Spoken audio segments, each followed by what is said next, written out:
بسم الله الرحمن الرحیم. قدرمندو لیدونکو اوریدونکو او ګرانو هیوادوالو سلامونه او احترامات مې ومنئ. نن 8 اپریل کال 2018 چې د چهارشنبې ورځ سره سمون خوري ستاسو خدمت کې حاضر یم. د نن ورځې موضوعات ډیر جالب موضوعات دي، ډیر ګرم دي. د افغانستان د پاکستان د جګړې متعلق دي. په پاکستان کې ډیر غټ عملیات شوي دي، ډیر لوی، بالخصوص بلوچستان نه کافي راپورونه شته دي.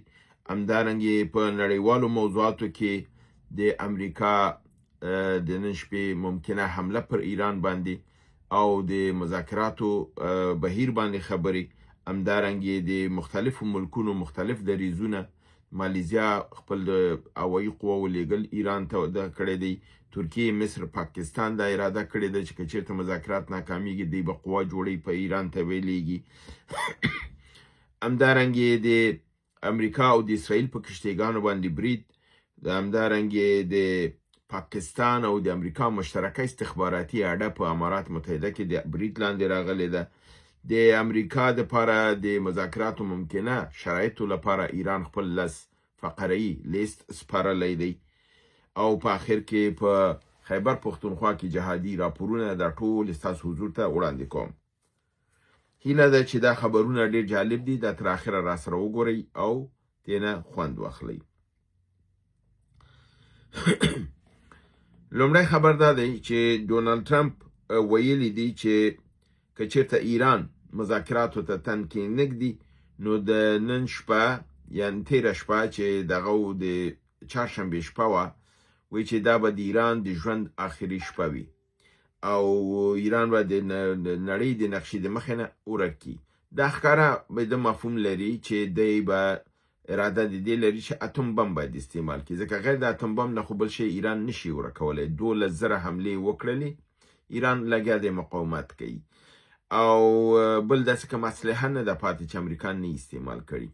امریکا لګیا ده ټول هغه اسلحې چې درلودلې ټولې راوړي، ټولې تیارې استعمال کړي، ټول میزایلونه استعمال کړل، ټول خپل بمونه استعمال کړل، اما کار یې ونه کړ.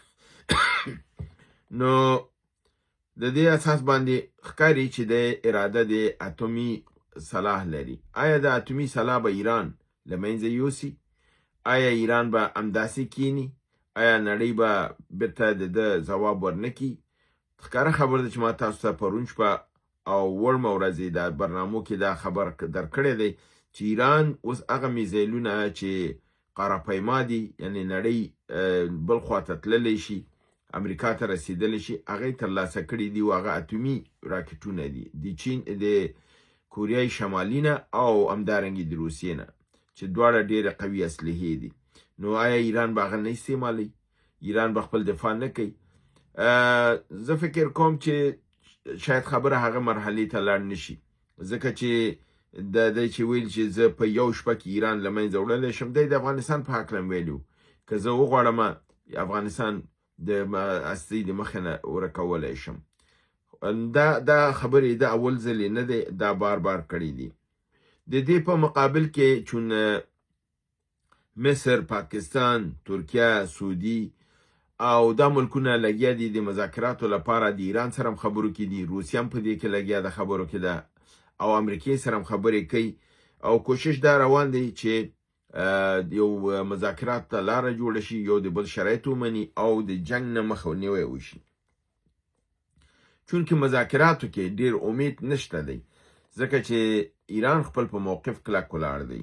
نو په دې لپاره ترکیه، مصر او پاکستان ویلي که چیرته مذاکرات ناکام شي نو د دې لپاره چې امریکا پر ایران باندې کوم غټ برید ونه کړي، ترکیه، مصر او پاکستان به مشترکه یو قوا نظامی جوړه کړي او دا به د ایران خاورې ته ورننوځي او د ایران د دفاع لپاره به هلته وي. په هغه صورت کې به امریکا په دې باندې بابا نشي کولی، ځکه چې دا د درې مملکتونو چې د امریکا سره نږدې اړیکې لري دوی باندې به هغه بمبارد نه کوي. ایران د دغه مذاکراتو لپاره چې خپل کوم شرایط وړاندې کړي دي، په هغه درې شرایطو په مقابل کې چې ما پرون خپل په برنامه کې تاسو ته ویلي چې امریکا ویلي چې تنګی هرمز باید آزاده شي، اتوم جوړولو نه باید ایران لاس واخلي، یورانیم باید نړیوال اتومي ایجنسۍ ته وسپاري. د ده په مقابل کې ایران ویلي دي چې تضمین دې راکړل شي چې په ایران باندې به بیا برید نه کیږي. د ده یو نړیوال تضمین دې راکړل شي، بیا مذاکرات ته موږ حاضر یو.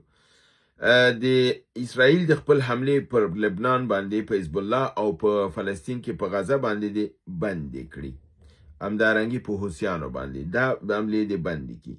ټول هغه تحریمونه، بندیزونه چې په ایران باندې لګېدلي هغه دې له منځه ویوړل شي.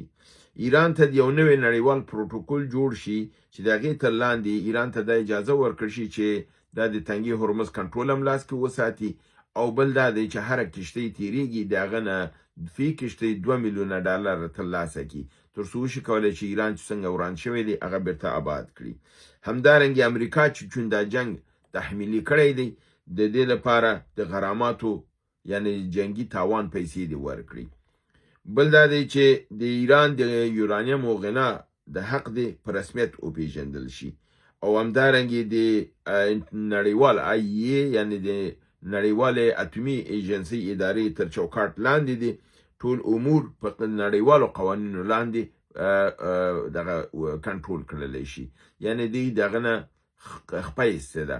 د ایران لپاره قانون شته اما اسرائیل لپاره نشته. نو د لپاره وایي چې دا ټول قوانین باید د سیمه کې چې څوک د اټومي دغه لري هغې لپاره باید دا قانون یکسان ټولو ته باید نافذ شي. همدارنګې د مالیزیا صدر اعظم ویلي دي چې که موږ د ایران په حمایت کې ولاړ یو او که چېرته جنګ پر ایران باندې نور هم دا شي، یعنی د امریکا د خطر زیات شي، دوی حاضر دي چې خپل جنگي جیټونه تیارې ایران ته ولیږي تر څو د ایران د دفاع لپاره ترېنه کار واخیستل شي. همدارنګې د اسرائیل یو اخبار اورشلیم د یو راپور ورکړی، یو خبر ورکړی چې دا خبر دوی د دغې په اساس ورکړی دی چې یوکراین دا خبر دوی ته ورکړی دی چې د روسیې استخباراتي اداره یو لیست د 550 اسرائیلي د انرژۍ او د برق د ځایونو مکمل په حساب د نقشې سره د معلوماتو سره دا ایران ته سپارلی دي چې ایران دقیقا کولی شي دا مراکز ووهي او د برق او د انرژۍ دا دغه کاملا له منځه یوسي. یعنی 550 داسې ځایونه دي، نقطې دي چې هغه اسرائیل وایي چې دا بالکل د نقشې سره روسانو او سپارلی دي، او دا خبر یوکراین اسرائیل ته ورکړی دی چې دوی داسې اطلاع لري چې روسیې داسې کوم اقدام کړی دی او دا کار کړی دی. همدارنګې ایران په اسرائیلو کې 20 نظامی اهداف نور وهلی دي او کاملا له منځه وړي دي. ایران همدارنګې په امارات متحده عربي کې د امریکا او د پاکستان مشترکه استخباراتي مرکز باندې چې هلته به د ISI یعنی د امریکا لپاره جاسوسي کوله په هغې باندې حمله کړې ده او دا مرکز د منځه وړی دی، او دلته پاکستانی مخبران جاسوسان چې د یهود او د نصارا بچي دي دا لعنتیانې هلته ټول مردار کړي دي او دی وژلي او له منځه وړي دي. همدارنګې امارات متحده ویلي دي چې د شروع د جنګ نه یعنی 8 د فبرورۍ نه چې جنګ شروع شوی دی تر اوسه پورې ایران 15,000 میزایلونه او 2000 بی پیلوټه جهازونه یعنی ډرونې پر امارات متحده باندې استولی دي او دا هلته لګېدلي دي. همدارنګې نیویورک ټایمز خبر ورکړی دی چې د ایران په مقابل کې په جنگ کې د امریکا د پټرایټ او د تات ذخایر چې د امریکا او اسرائیل سره وو کاملا تمام شوي دي او دوی سره اوس دا اسلحه نشته دی، یعنی دوی د دې بابت نه خالی شوي دي. ایران وشو کولی چې په دې جنگ کې د دوی دا اسلحه نه په مصرف ورسوي بدون نه چې ایران ډیر زیات مصرف کړي.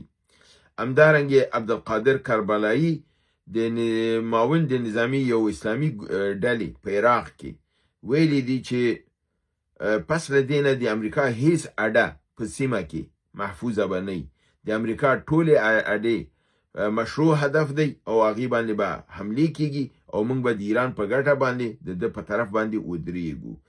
د همدارنګې ویلي چې د وکټوریا اډه د الانبار اډه او د عراق د بغداد میدان هوایی چې د امریکایي اډه ده دا درې واړه به د دوی مشروع هدف وي او دوی به په امریکایي دغې باندې به برید کوي او د ایران په دفاع به ودرېږي. همدارنګې جنرال مکنزي هغه جنرال چې په افغانستان او په عراق کې جنګېدلی و اوس متقاعد دی، هغې ویلي دي چې د خارق جزیرې نیول امریکا ته کوم مشکل کار نه دی او همدارنګې د هرمز د تنګي آزادول هم امریکا ته کوم مشکل کار نه دی، چې مشکل نه دی نو ولې نه کوي، خو ځلا شوي که که نه. دا هسې هوایي ډزې دي دا جنرال صاحب کوي. نور نظامي جنرالان ورته ویلي دي. مکرون د فرانسې رئیس جمهور ویلي چې دا اسانه کار نه دی، ته به لاړ شي قوا به دې نه راباسي خو رایستی نه شي، ته دا لاره نه شي خلاصولی، ته به هلته خپل کښتۍ ودرې خو کښتۍ به تېرېدی نه شي، ایران به یې وهي او په چې دا نه شي نو ته د تنګي هرمز به څنګه آزاد کړي. نو دې نه معلومیږي جنرال مکنزي افغانستان کې خپل ماغزه د لاسه ورکړي دي، لیونی شوی دی. همدارنګې راځو د نور خبرونه چې د افغانستان او د پاکستان په متعلق دي. د پاکستان نه لوی خبر دا دی چې مولانا فضل الرحمن ایمان را ژوندی شوی دی او اول ځل لپاره یو د ایمان ډکه خبره یې کړې ده، هغه دا ده چې په یو ناسته کې په مردان کې وکړله چې پاکستان د امریکا غلام دی، د امریکا په اشارو باندې کار کوي او چون امریکا د اسرائیل تر شا ولاړه ده او اسرائیل د اسلامي نړۍ قاتله ده بالخصوص د فلسطین او د عربي او اوس ایران د ملت دغې سره بنان د امریکا سره ودرېدل، د اسرائیل سره ودرېدل دي او د اسرائیل سره ودرېدل چې دي دا د یهود سره ودرېدل دي او په دې بابت کې ویلي دي چې د دې په مقابل کې ودرېدل او قیام کول دا بالکل یو شرعي دغه دی و باید وشي او خلکو ته یې ویلي چې باید د ملي قیام لپاره آماده شي، چې دا ډېره غټه خبر ده او ډېره ښه خبر ده او ښه شو چې د وجدان دا ویښ شو. همدارنګې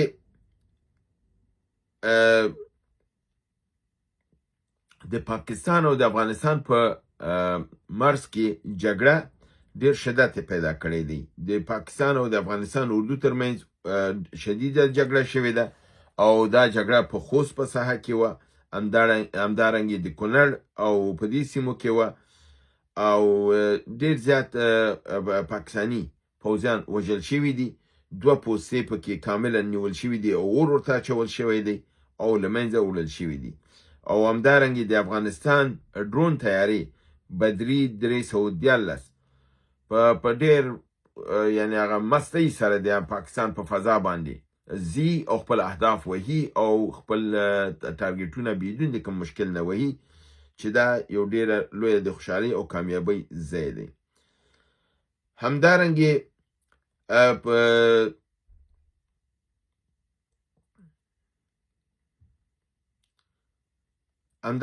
په بلوچستان کې په تربت د کچ په ښار کې یعنی بلوچستان په کچ د تربت په ښار کې چې کچ لوی ساحه ده، تربت هغې کې بل ښار دی، په دې کې په 20 مختلفو نقاطو کې لوی چاودنې شوي دي، انفجارات شوي دي او کافي د پوځ ته ضربه یې رسولې. همدارنګې د پولیسو په مرکز پښتون آباد کویټه کې یعنی بلوچستان چې کویټه مرکز دی، د پښتون آباد په ښار کې د پولیسو په مرکز باندې حمله شوې ده او دا مرکز له منځه وړل شوی دی او پولیس پکې وژل شوي دي. همدارنګې د بیلې په پاکستان پر پوځ په کاروان باندې د مستونګ په ساحه کې برید کړی دی، 15 نظامي موټرونه له منځه وړي دي، سوځولي دي او په دې باندې د غټو وسلو برید کړی دی او مکمل کاروان له منځه تللی دی او فوجیانو دا پکې وژل شوي دي او له منځه وړل شوي دي، چې دا ډېر لویه کاروایي ده چې په یو ورځ کې دارنګې دغې ترسره کړې ده د بیلې ازادي غوښتونکو. همدارنګې راځو د نن ورځې د خیبر پښتونخوا خبرونو او راپورونو ته چې مورخه 6 اپریل یعنی پرون ورځ مجموعاً 11 عملیاته په خیبر پښتونخوا کې شوي دي، چې دې کې وزیرستان شمالي کې 3، په وزیرستان جنوبي کې 3، ولایت بنو کې 1، ولایت ټانک کې 1، ولایت لکی مروت کې 1، ولایت خیبر کې 1، ولایت باجوړ کې 1. ولایت وزیرستان شمالي ولسوالي میرعلي د الفاروق میزایل چې کم از کم 200 کیلو وزن وو په یو فوجي کمپ باندې اچول شوي دي او هلته مالي او ځاني تاوان یې وراړولی دی. ولایت وزیرستان شمالي ولسوالي میرعلي د دویم او دریم عملیات دلته د خوشحالۍ مټاسۍ په سیمه کې فوج سره په جګړه کې 3 موټرونه ورته د منځه وړي دي، یو فوجي ټرک د منځه وړل شوی دی، یو ټانک تخریب شوی دی، 10 نه زیات پوځیان وژل شوي دي، ډېر زیات نور ټپیان دي او باقي مانده تېښتې ته مجبور کړلی شوي دي. او په همدې سیمه کې د مټاسۍ په سیمه کې د سیوخیلو پل سره د پوځ مدد لپاره را روان د نوره پاکستاني پوځ په هغې باندې برید شوی دی چې د اور لاندې راغلي دي، مالي او ځاني تلفات ور اړول شوي دي. ولایت وزیرستان جنوبي ولسوالي سرویکۍ سپلای توی سیمه کې په فوجي ګزمه باندې بارودي چاودنه شوې ده، یعنې بارودي سرنګو چاودنه شوې ده، 4 عسکر پکې وژل شوي دي. ولایت وزیرستان جنوبي ولسوالي وانا د شین ورسک پوسټ باندې په شین ورسک سیمه کې واقع پوسټ نظامی پوسټ باندې سنایپري برید کې یو عسکر وژل شوی دی او یو امنیتي کامره ویجاړه کړلی شوې ده. همدارنګې ولایت وزیرستان جنوبي ولسوالي اعظم ورسک د بازار کې واقع نظامی پوسټ باندې سنایپري برید کې یو امنیتي کامره ویجاړه شوې ده. ولایت بنو ولسوالي سیټي د کینګز پل باندې د کینګز پل په څوکۍ، یعنې هلته کوم نظامي څوکۍ ده، تعرضي برید شوی دی، یو اهلکار یعنې یو عسکر وژل شوی دی او 100 نور ټپیان شوي دي. ولایت ټانک ولسوالي ټانک خاص د عمر اډې په ساحه کې فوجي هاسټل باندې، یعنې فوجي کمیټې کې چې د هغې اوسیږي، تعرضي برید شوی دی، مالي او ځاني تلفات ور اړول شوي دي. ولایت باجوړ ولسوالي ناوګۍ هاشم ډنډوسر چک پوسټ باندې لیزري برید کې یو فوجي هلاک شوی دی، 2 امنیتي کامرې ویجاړې کړلی شوي دي. ولایت لکی مروت ولسوالي تاجوړي د شادي خیلو چک پوسټ باندې سنایپري برید کې یو امنیتي کامره ویجاړه شوې ده. ولایت خیبر ولسوالي باړې د روز اکاخیل ملوواډ سره تنګۍ سره د اف سی په پوسټ باندې چې راشن یې وړه، هغه موټر خپل قبضه کې اخیستی دی چې پیک اپ موټر او ډریور هم ژوندی نیولی دی. دا و زما د نن ورځې راټول شوي نړیوال، سیمه ییز، د افغانستان همدارنګې جهاني ټول خبرونه او بالخصوص د خیبر پښتونخوا جهادي راپور چې ستاسو حضور ته مې وړاندې کړ. هیله ده چې دا برنامه وګورئ، خوښ کړئ، دوستانو سره شریکه کړئ. تر بل برنامې چې ستاسو حضور ته دوباره حاضرېږم، تاسو په لوی پروردګار د عالمیانو سپارم. وما علینا الا البلاغ.